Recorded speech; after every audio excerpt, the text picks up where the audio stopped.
예, 질문 시작하겠습니다. 부산 해운대의뢰 김미애입니다.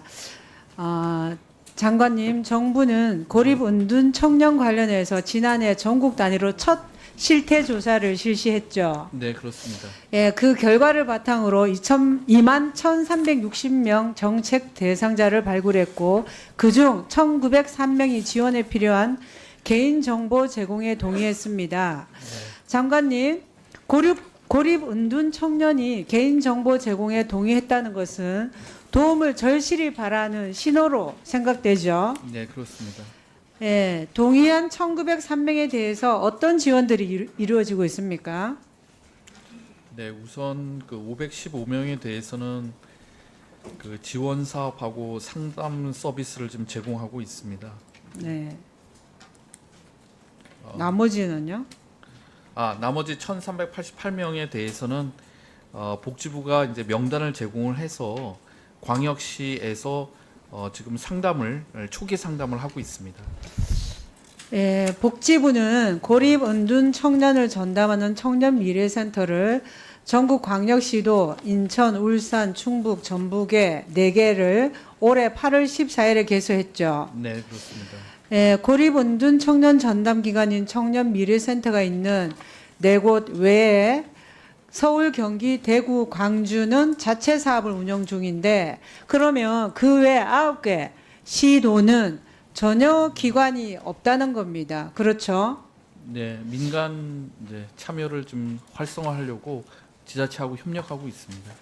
그러면 이게 사실은 고립은둔 청년의 문제가 심각한 것은 네. 발굴이 어렵다는 겁니다. 밖으로 드러나지 않기 때문에. 그래서 더 적극적인 지원이 필요한데 지자체마다 이렇게 또 격차도 심합니다. 이런 부분을 해소해 내가야 될 것 같습니다. 그렇겠죠? 예, 그래서 내년도에는 좀 부족하지만 그래도 네. 4개 지역을 좀 플러스 해가지고 저희가 시범 사업 지역도 확대할 것이고요. 그다음에 온라인 발굴 창구를 좀 구축 운영을 해서 고립 은둔 청년이 본인들의 어려움을 좀 밖으로 표출할 수 있도록 좀 지원을 하도록 하겠습니다. 그 더 적극적인 청년 미래센터 설치를 해서 고립은둔 정책이 펼쳐지도록 해야 되는 것과 더 아울러서 더 중요한 것은 초창기에 정부나 지자체가 하지 않을 때도 민간이 자발적으로 이 일을 하고 있었던 거 알고 계시죠? 네, 알고 있습니다. 그래서 정부는 민간 기관과의 협업을 통해서 고립은둔 청년 발굴 및 지원 정책이 이루어질 수 있도록 좀 챙겨봐 주시기 바랍니다. 네, 그렇게 하겠습니다. 네, 그다음 유승규 참고인께 질의합니다. 참고인은 본인과 회사 소개 좀 부탁드립니다. 네, 회사 이름이 좀 특이한데요. 안 무서운 회사의 대표를 맡고 있는 유승규라고 합니다. 예. 네, 제 이미지랑 좀 상반될 수 있습니다만, 고립은둔 청년들이 느끼는 그 가장 핵심적인 감정은 사회에 대한 어떤 두려움, 무서움이라고 저희는 생각해서 직관적으로 이름을 지었고요. 현재 방문 상담 같은 어떤 적극적인 개입이나 그러니까 참고인 본인도 네. 20대의 절반 5년 동안 집에서 은둔한 경험이 있고 맞습니다. 네. 그 경험 때문에 우리나라에는 지원 단체가 없어서 K2라는 일본 지원 단체를 통해서 은둔에서 벗어났죠. 당시 국내 단체가 없어서 일본의 단체의 도움을 받았었습니다. 그래서 그런 경험을 토대로 한국에도 참고인이 직접 이 고립은둔 청년들을 밖으로 나오게 도와주고 싶어서 일을 시작하게 된 거 맞습니까? 맞습니다. 네, 아까도 제가 말씀드렸는데 고립은둔 청년들은 가장 어려운 게 발굴인데 발굴을 위한 특별한 방식은 뭐가 있는지요? 사실은 공공 플랫폼으로는 좀 한계가 있을 수 있어서 민간과의 협력이 좀 필요한 부분이라고 생각을 합니다. 예를 들어서 저희가 적극적으로 방송에 출연하거나 콘텐츠를 제작해서 그 유튜브 영상을 보고 왔다고 하는 사람이 전체의 거의 90%입니다. 그리고 예를 들어서 모집 플랫폼으로 알바 천국 같은 당사자의 양가적 감정이 나타나는 플랫폼에서 홍보를 하면 또 효과적입니다. 당사자들이 방 안에서 아무것도 하지 않는 것이 아니라 뭐라도 해야 되는데 하면서 그 역동성이 생길 때 머무르는 플랫폼들에서는 저희가 늘 모집에 저도 처음에 이 사업을 할 때 모집을 어떻게 해야 되는지 시간이 몰랐는데 없어서 제가 한꺼번에 질문하면은 네네. 나머지 다 대답해 주세요. 네.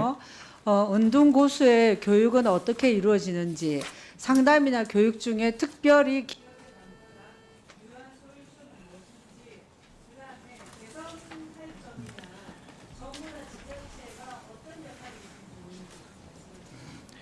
네, 하나씩 답변드리겠습니다. 은둔고수라는 프로그램은 저희가 기존에 하던 프로그램인데요. 그 은둔을 경험한 당사자들을 직접 그 스페셜리스트로 양성해서 현재 은둔하고 있는 당사자나 부모님들을 돕는 프로그램이라고 할 수 있을 것 같습니다. 은둔 경험도 스펙이다라는 슬로건으로 활동을 하고 있고요. 당사자에게 초기 접근하는 것이 매우 어렵고 발굴이 됐다고 하더라도 그들을 컨택하는 게 어렵습니다. 실제로 전문 상담기관에서 역으로 의뢰가 들어오기도 하고 병원에서 역으로 의뢰가 들어오기도 합니다. 심리상담 선생님이랑 같이 방문을 하더라도 선생님이 쫓겨나는 경우도 꽤 있습니다. 그것은 아무래도 이제 경험하지 않으면 이해해주지 못할 거라는 어떤 저항감 때문일 겁니다. 은둔고수는 그렇게 운영이 되고 있고 양성 과정 중에는 뭐 한일 은둔에 대한 지원 현황에 대해서 학습하거나 기존의 공공에 이런 양성 과정이 없었기 때문에 사실 저희만 하는 일이라고 원래 생각을 했었기 때문에 부모님을 코칭하는 능력이나 자신의 은둔을 브랜딩 해본다던가 치유 연극 관련된 자격증을 취득한다던가 단체에 탐방해서 보고서를 쓴다던가 굉장히 전문 자격증에 준하는 어떤 교육 과정을 하고 있었습니다. 그리고 두 번째로 기억에 남는 사례 말씀해 주셨는데 한 13년 정도 은둔했던 분 방문했던 사례가 기억이 납니다. 그런 사례들이 이제 해결되지 않을 거라고 생각하지만 그런 사례들도 실제로 해결이 됩니다. 하지만 이제 한 번 10년, 13년 이렇게 돼버린 사람들을 다시 사회로 복귀시키는 일은 굉장히 쉽지 않고 그런 분들에게 평균적으로 소요되는 기간은 거의 3년 정도입니다. 그래서 그런 케이스들도 이제 나온다는 것이 저희는 이제 좀 기억에 남는 사건이고요. 좀 그 외에 제안해 드리고 싶은 사항은 현재 이제 관련된 이런 자리에 제가 굉장히 많이 불려다니고 있습니다만 그 이제 그 위기청년 지원 법률 제정안에 보시면 17조의 그 비영리나 어떤 사회복지법인 등을 이야기하고 있는데 사실 저희는 영리 사회적 기업입니다. 근데 사실 저희한테 거의 대부분의 어떤 자문이나 이런 것은 요청하는데 반대로 저희는 어떤 그런 전문 기관으로 인정받을 수 없다는 사실이 조금 아쉽다고 생각을 하고 어떤 뭐 협력 단체로서의 가능성도 좀 열려 있었으면 좋겠다는 생각이고요.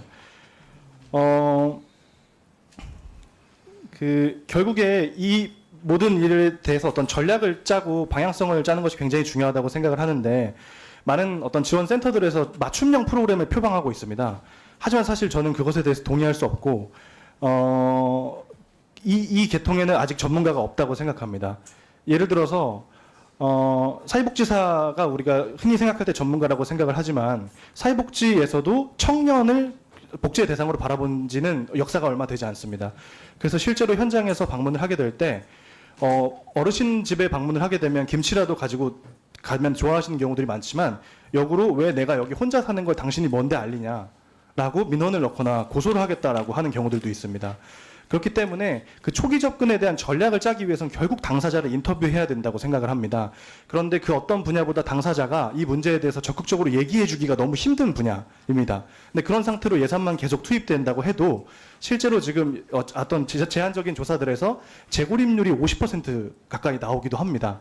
그래서 보다 나은 방향으로 맞춤형 프로그램들을 설계하기 위해서는 당사자 출신 분들을 초기에 투입할 수 있는 어떤 요원이나 이것들에 대해서 아이디어를 낼 수 있는 사람들을 양성하는 사업이 같이 진행되고 병행될 때 효과적이라고 생각하는데요. 아까 말씀드렸던 그 13년 은둔의 사례도 초반에 저희가 개입을 했지만 그 이후에 이분이 어떤 진단이 필요하거나 상담이 필요한 부분에 대해서는 그제서야 상담센터랑 연결을 하는 겁니다. 근데 반대로 당사자분들도 지금 상담센터나 복지나 여기저기 그 요청을 안 해본 게 아닙니다. 가정에서도 엄청나게 많이 하거든요. 근데 병원에서도 당사자가 오지 않으면 해줄 수 있는 게 없다. 상담센터에서 또 오지 않으면 해줄 수 있는 게 없다라고 하기 때문에 그 초기 개입에 새로운 직업이 필요할 수도 있겠다는 생각을 하고 있습니다. 그리고 마지막으로 공공에서 이런 걸 이제 다뤄줘서 너무 감사합니다. 그런데 저희도 이제 공동생활하는 쉐어하우스도 운영하고 여러 가지 프로그램을 운영하는데 사실은 대기자가 지금도 너무 많습니다. 사실 발굴도 중요하다고 하셨지만 지금도 도와줄 수 없는 청년들이 수십 명이나 대기하고 있습니다. 저희 회사가 아주 작은데도 불구하고요. 그런데 공공에서는 이제 빈집 활용 공모전 같은 거를 열더라고요. 이런 걸 어떻게 활용하면 좋겠다. 근데 사실 자립하겠다는 사람도 많고 도와달라고 말하는 사람도 많고 그것에 대한 효과성으로 어떤 공동생활도 검증이 되어 있는데 그런 것들이 유기적으로 연계되지 않는 점이 너무 아쉽다고 생각하고요. 다만 민간의 힘만으로는 안 될 겁니다. 저희도 종사자의 소진이 가속화되거나 아니면 병리적인 현상이 너무 강한 당사자의 경우에는 종사자들 민간에서 단독으로 개입하다가 문제가 생길 수도 있습니다.